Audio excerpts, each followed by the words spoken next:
धन धन सतगुरु तेरा ही आसरा, धन धन सतगुरु तेरा ही आसरा। प्यारे सतगुरु जी की प्यारी साथ संगत जी, रूहानियत के मार्ग में चमत्कार तो आप सभी को हम सुनाते हैं।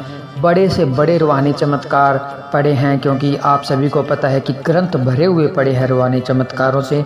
तो आज हम आप सभी के लिए एक और रूहानी चमत्कार लेकर आए हैं। तो सभी साथ संगत जी से हाथ जोड़कर विनती है कि जिस तरह से आप दुनियादारी की कुछ भी चीज़ अगर देखते हैं तो पूरा ध्यानपूर्वक देखते हैं, लेकिन रूहानियत के मार्ग में अगर हम कोई वीडियो देखते हैं तो मन हमें भरमाता रहता है, भटकाता रहता है। जिस तरह से हमें पूरी खुशी महसूस नहीं हो पाती, हम पूरी खुशियाँ नहीं लूट पाते। तो आप सभी से हाथ जोड़कर विनती है कि आपने ये रूहानी करिश्मा पूरा सुनना है। बहुत ही ज़बरदस्त रूहानी से भरा हुआ ये रूहानी करिश्मा है। तो सभी साथ संगत जी ने 8-10 मिनट निकाल कर ये रूहानी करिश्मा सुनना है जी, और साथ साथ सुमरन करना है। धन धन सतगुरु तेरा ही आसरा, धन धन सतगुरु तेरा ही आसरा।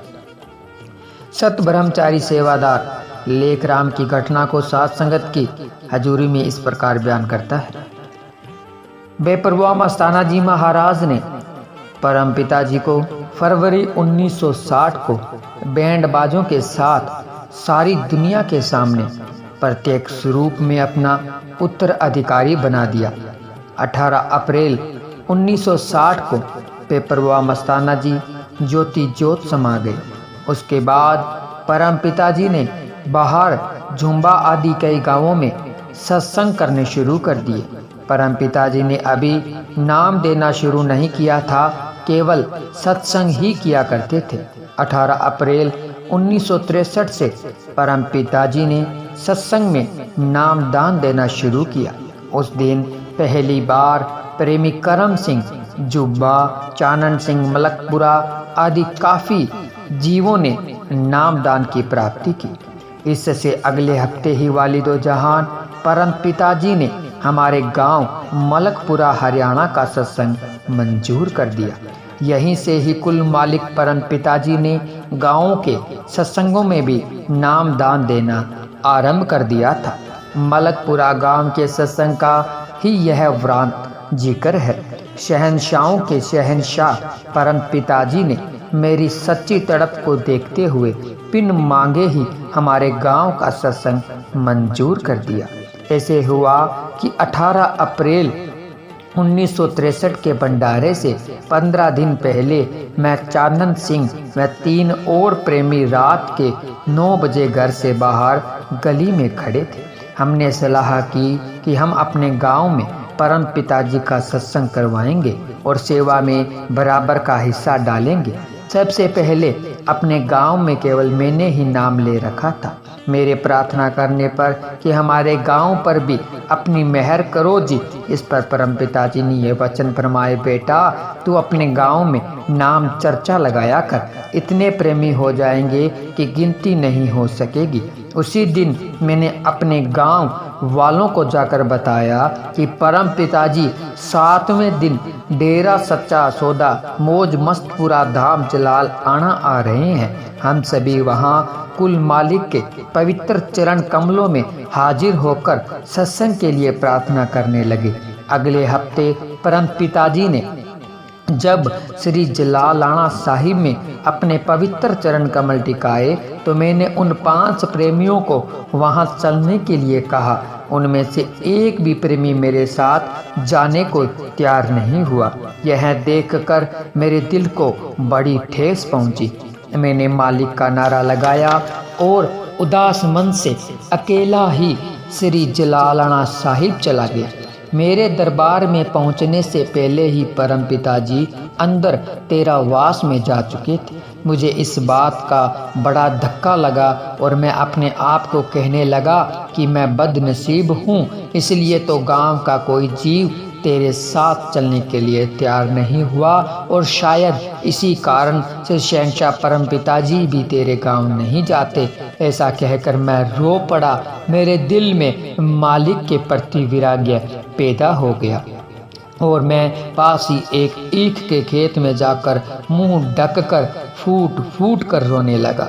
उधर मंडी डबवाली के कुछ प्रेमियों ने इकट्ठे होकर वालिदो जहान परम पिताजी से हाथ जोड़कर सत्संग के लिए विनती की। 18 अप्रैल के सत्संग के बाद अगले हफ्ते का सत्संग उन्हें दे दिया जाए। इस पर अंतर्यामी शहनशाह जी ने फरमाया, अगले हफ्ते का सत्संग तो लेखराम के गांव मलकपुरा का मंजूर हो चुका है। उन्होंने कहा कि मलकपुरा गांव का कोई भी प्रेमी यहाँ हाजिर तो हुआ नहीं और न ही किसी ने सत्संग की मांग की है। इस पर कुलमालिक दयालु पिताजी ने फरमाया, लेखराम तो हमें एक पल भी इधर उधर नहीं होने देता। 7 दिन पहले रात को 9 बजे 5 प्रेमी आए और वह 5 मिनटों में ही सत्संग मंजूर करवा कर चले गए। बेशक जाकर देख लो, वह फलां ईख के खेत में पूर्व दिशा की ओर मुँह किए बैठा रो रहा है। उनमें से एक प्रेमी मुझे देखने के लिए उसी जगह पर दबे पांव मेरे पीछे जाकर खड़ा हो गया। वह प्रेमी मेरी पिछली ओर खड़ा होकर सब कुछ देखता रहा। पैरों की आहट सुनकर मैं अपना चेहरा पहुंचकर खड़ा हो गया। वह प्रेमी मुझे कहने लगा, लेखराम तू उनकी चीज़ ले आया है। मैंने कहा कि जब से मैंने बेपरवाह मस्ताना जी से नामदान लिया है तब से आज तक मैंने रास्ते की पेरी के बेर भी नहीं तोड़े जो कि सबकी सांझी होती है। डब वाले का प्रेमी यह बार बार कह रहा था कि लेकर ही तू आया है, तो मैंने कहा कि अगर मैं ले भी आया हूँ तो मैं उसका दुगना मोल दूंगा। डब वाली का प्रेमी कहने लगा कि वह तो बहुत ही मूल्यवान वस्तु है, उसका तो कोई मोल दे ही नहीं सकता। आखिर उसने यह स्पष्ट कर दिया कि तू उनका सत्संग ले आया है। मैं यह सुनकर बहुत हैरान हुआ कि मैं तो हजूर महाराज जी के पास अर्ज ही नहीं कर सका। यह प्रेमी तो शायद वैसे ही कह रहा है कि परम पिताजी ने मलकपुरा का सत्संग मंजूर कर दिया है। प्रेमी ने मुझसे कहा कि शहंशाह परम पिताजी ने उन्हें बताया है कि मलकपुरा के 5 प्रेमी 7 दिन पहले रात को 9 बजे दरबार में आए थे और 5 मिनटों में ही सत्संग मंजूर करवाकर चले गए। क्या तुम वहाँ नहीं गए, इसलिए वह तुझे यहाँ देखने आया है। यह सुनकर मुझको 1 हफ्ता पहले वाली बात याद आ गई और मुझे इस बात का विश्वास हो गया कि मालिक तो हमेशा ही जीव के अंग संग रहता है, वह 1 मिनट के लिए भी उससे दूर नहीं होता। इतना सुनते ही मैं खुशी में झूमकर नाचने लगा। मैंने मालिक का लाख लाख धन्यवाद किया और अंदर दरबार में चला गया। मेरा विचार था कि वह शहंशाह जी दयाल के चरणों में हाजिर होकर सत्संग के लिए अर्ज करेगा, परंतु अंतर्यामी परम पिताजी ने सत्संग में पहुंचकर स्टेज पर विराजमान होते ही अपने पवित्र मुखारबिंद से मलकपुरा का सत्संग बोल दिया। अगले दिन सोमवार जब मैं परम पिताजी से मिलने के लिए गया तो परम पिताजी ने प्रेमी हजारा लाल को हुक्म फरमाया, लेखराम को 1 किलो बूंदी दे दो और वह इसे अपनी चादर में बांध ले। इसके बाद उसके हिस्से का प्रसाद अलग से दे दो। मैंने परम पिताजी के पास अर्ज की, शहंशाह जी मैं ये प्रसाद किस किस को जाकर दूं? तो शहंशाह परम पिताजी ने फरमाया, गांव के जो भी जीव तुझे मिले उन्हें दे देना, वह सारे ही प्रेमी बन जाएंगे। कुल मालिक जी दयाल ने अपने पहले वचनों पर फिर से पक्की मोहर लगा दी। मेरी खुशी का तो कोई ठिकाना ही नहीं रहा। मैं इस खुशी में थोड़े समय में ही अपने गांव पहुंच गया। सबसे पहले मुझे प्रेमी चानन सिंह का लड़का खेत में हल चलाता हुआ मिला। मैंने पहले चानन सिंह के लड़के को प्रसाद दिया। प्रसाद खाते ही वह खुशी में नाचने लगा और कहने लगा कि शहंशाह परम पिताजी को अपने गांव बुलाकर सत्संग करवाओ। मैंने बताया कि कुल मालिक परम पिताजी ने स्वयं ही दया मेहर करके अपने गांव का सत्संग मंजूर कर दिया है। मैंने वह प्रसाद 30-40 जीवों को दिया। सतगुरु के प्रसाद में इतनी रहमत थी कि जिसने भी खाया वह मस्त होकर खुशी में नाचने लग जाता। मेरे पास जो थोड़ा सा प्रसाद बचा वह मैंने घर जाकर अपने परिवार को दिया। तो प्रसाद खाकर मेरी पत्नी भी खुशी से झूम उठी और कहने लगी, बूंदी ही बूंदी खावता फिरे, बाबे ने अपने घरे लियाओ। बाप तू बूंदी ही बूंदी खाता फिरता है, शहंशाह परम पिताजी का सत्संग क्यों नहीं मंजूर करवा लेता? सत्संग की खबर तो सारे गांव में ही फैल चुकी थी, परंतु मेरी पत्नी को अभी पता नहीं चला था। तथा शहंशाहों के शहंशाह वालिद जहान परम पिताजी के वचनों अनुसार दिया हुआ प्रसाद जिन 30-40 जीवों ने ग्रहण किया था, वह सभी 18 अप्रैल के भंडारे पर नामदान की प्राप्ति के करके प्रेमी बन गए। प्रेमी चानन सिंह व मलकपुरा के 1-2 प्रेमी मुझे कहने लगे कि 1 सप्ताह के अंदर तो कोई खास तैयारी नहीं हो सकेगी, इसलिए परम पिताजी के पास जाकर प्रार्थना करके 15 दिन का समय ले आए। उनके कहने के अनुसार जब मैं अंतर्यामी कुल मालिक परम पिताजी के पास गया तो परम पिताजी ने फरमाया, भाई तुम्हारे गांव का तो सत्संग मंजूर हो ही गया है, तुम्हारा गांव भी जानते हैं और रास्ता भी, हम तो स्वयं ही आ जाएंगे, तुम जाकर तैयारियां करो। उपरोक्त वचन सुनते ही मैं अपनी बात किए बिना ही तेरावास से नीचे उतर आया। दूसरी दफ़ा मैं फिर वही अर्जी लेकर ऊपर तेरावास पर गया तो परम पिताजी ने यह वचन फरमाए, यह सत्संग तो तुम्हें बिन मांगे ही मिला है, ना ही तुमने मांगा और न ही हमने दिया है। यह तो बेपरवाह मस्ताना जी महाराज ने दूर दरगाह से मंजूर किया है, इसमें तो 1 दिन का भी हेर फेर नहीं हो सकता। बोलियो, मालिक ने तो अपनी तैयारी आप ही करनी है, उसका फिक्र न करो। 15वें दिन तुम्हारे घर भला कौन आएगा, उस दिन तो तुम्हारे घर की दीवारें की भी खुशी गुम हो जाएगी। यह वचन सुनते ही मैं सहम सा गया और सोचने लगा कि लाजमी कोई न कोई घटना घटेगी। इस पर परम पिताजी ने मुझे धैर्य बंधाया व ठंडा पानी पिलाकर प्रसाद भी दिया।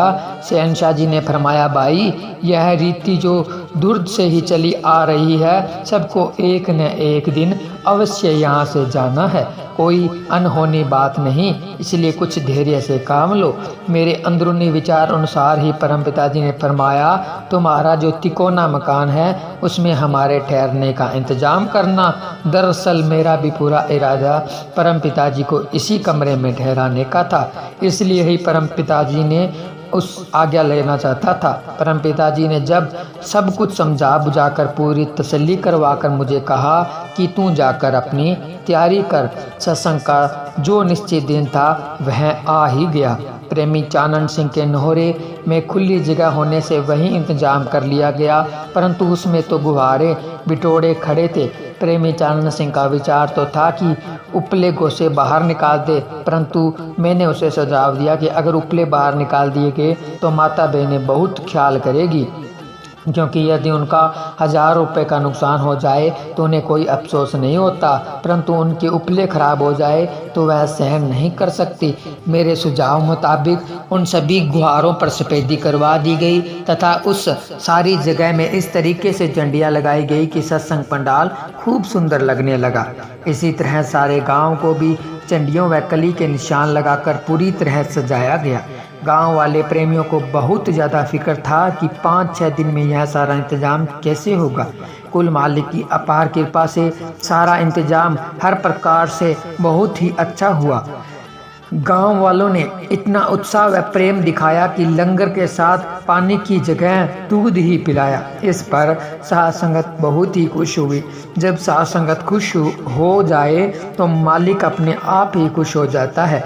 जब रात का सत्संग हुआ तो शहंशाह वालिद जहान परम पिताजी ने मस्ती का ऐसा दौर चलाया, ऐसी रूहानी मस्ती छोड़ी कि मैं ना छूटा। इस दौरान कुल मालिक परम पिताजी ने अपने पवित्र मुखारबिंद से यह वचन फरमाए, वाह वही वाह बल्ले तारिया मुल्कपुरा सारा, इन्ना दे वड वडेरे भी तारे।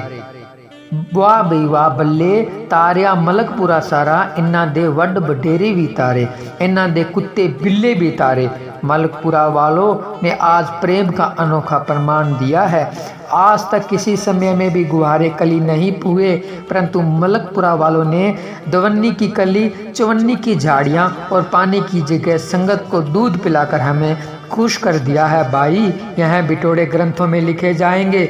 बस फिर क्या था। इतने वचन सुनकर सत्संग में बैठी सारी संगत खुशी एवं पूरी मस्ती से नाच उठी।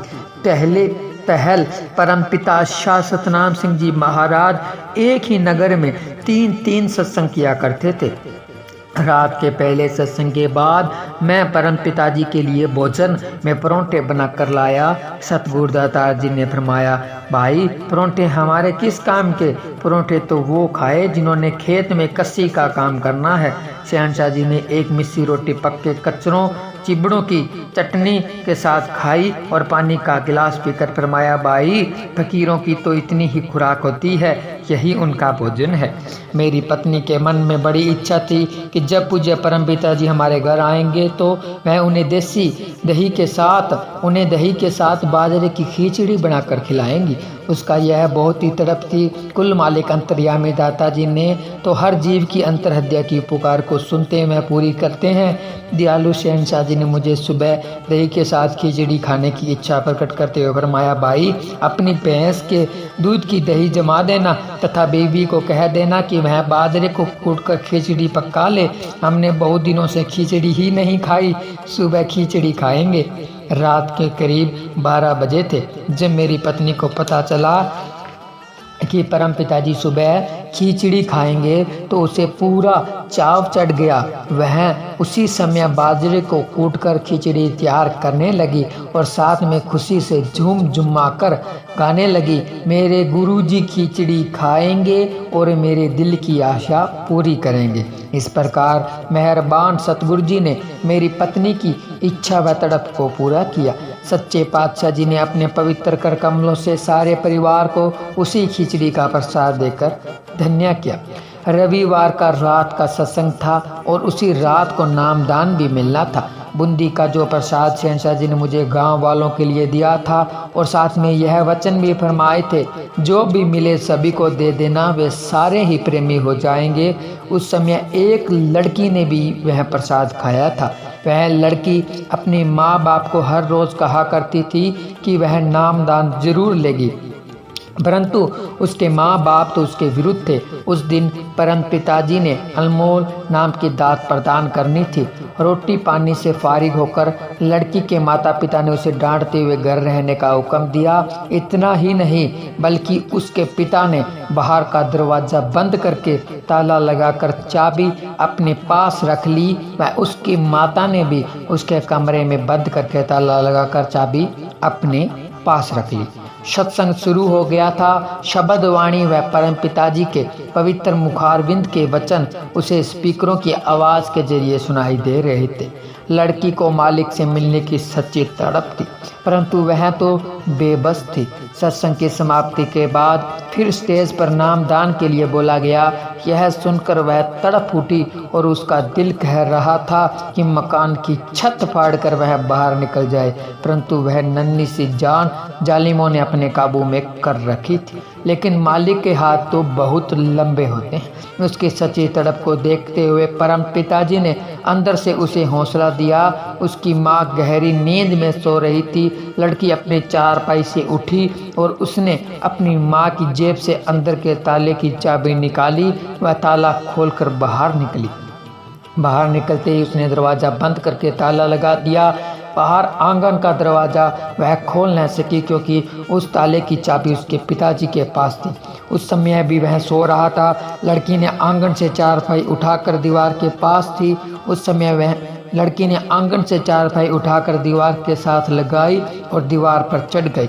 ठीक उसी समय बाहर गली में से हम गुजर रहे थे। उसने धीरे से आवाज़ लगाई और हमारा सहारा लेकर नीचे उतर गए। उस बात का प्रेमियों को क्या पता था कि लड़की के माँ बाप अपनी कुंवारी कन्या को सत्संग में नहीं जाने देते। परम पिताजी की अपार दया मेहर से लड़की ने मौके पर जाकर नाम के दान की प्राप्ति की और उसी तरह वापस आकर अपनी चारपाई पर सो गई। मालिक ने उसके माँ बाप को इतनी गहरी नींद में सुला दिया कि उन्हें अपनी लड़की की न जाने का पता चला और न ही आने का। सुबह लड़की ने उन्हें बता भी दिया कि वह नामदान ले आई है। जिस रूह को मालिक ने नामदान की बख्शिश करनी होती है, चाहे वह कितने ही बंधनों में वह पैरों के अधीन कैद हो, अपनी मेहर से किसी न किसी ढंग से सत्संग में बुलाकर उसे नामदान बख्श ही देते हैं, जैसा कि उपरोक्त साखी स्पष्ट है।